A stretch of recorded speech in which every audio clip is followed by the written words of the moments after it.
While ID cooling isn't as big of a name as Deepcool or Thermalright, they managed to keep up in terms of performance and value with those bigger brands. The FROZN A620 Pro SE is proof of that statement, as it balances incredible performance with low noise levels. This is a very cheap cooler for what it delivers, and that's not something you see very often. The A620 Pro SE is an incremental improvement over the standard A620. This newer version features new fans that prioritize lower noise over raw airflow. It also has better RAM clearance at a lower price. Keep in mind that the standard version is still available on Amazon, however you should definitely prefer the Pro SE version. In terms of design, they went for a simple but effective look. The cooler has a dual-tower heatsink design, and both fin stacks feature 56 fins. For such a cheap cooler, the fit and finish here are impressive. There's a bit of heft to this cooler, but it isn't as bulky as something like a Dark Rock Pro 5.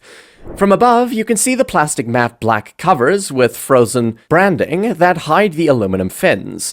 Finally, you have a nickel-plated base and heat pipes.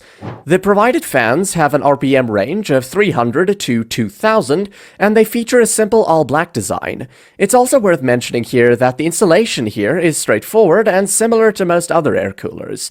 If you're a fan of RGB lighting, ID Cooling does sell an ARGB version of the same cooler. Of course, it's slightly more expensive. Let's move on to performance now. When testing with newer CPUs like the Ryzen 9 9700X, temperatures hover at under 70 degrees in intense gaming sessions. During more intensive workloads like rendering, temperatures still manage to stay below 65 degrees. It also works well for older, less efficient CPUs like the Ryzen 7 5800X, where it manages 70 to 75 degrees in intensive tests. This sort of performance is commendable at such a cheap price. However, the noise levels are the highlight here. At 50% fan speeds, the cooler averages under 40 decibels. Similarly priced coolers, such as the Deepcool AK620 and even the higher-end Dark Rock Elite, are slightly louder at these fan speeds. During gaming, you won't be hearing this cooler at all. Competition-wise, the Thermalright Peerless Assassin 120 SE is a strong alternative to this one. Both coolers are similarly priced, deliver identical levels of performance, and even share a similar design. Noise level is where the AK620 Pro SE is the clear winner. Just for that reason, I prefer the ID cooling option over Thermalright in this case. So there's not much to complain about with this cooler. The only thing of note is that it's a bit boring looking, but that's to be expected for the price tag.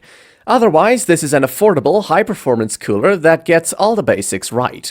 To sum up, what I like is the very affordable price, the low noise levels, and the excellent performance with most CPUs.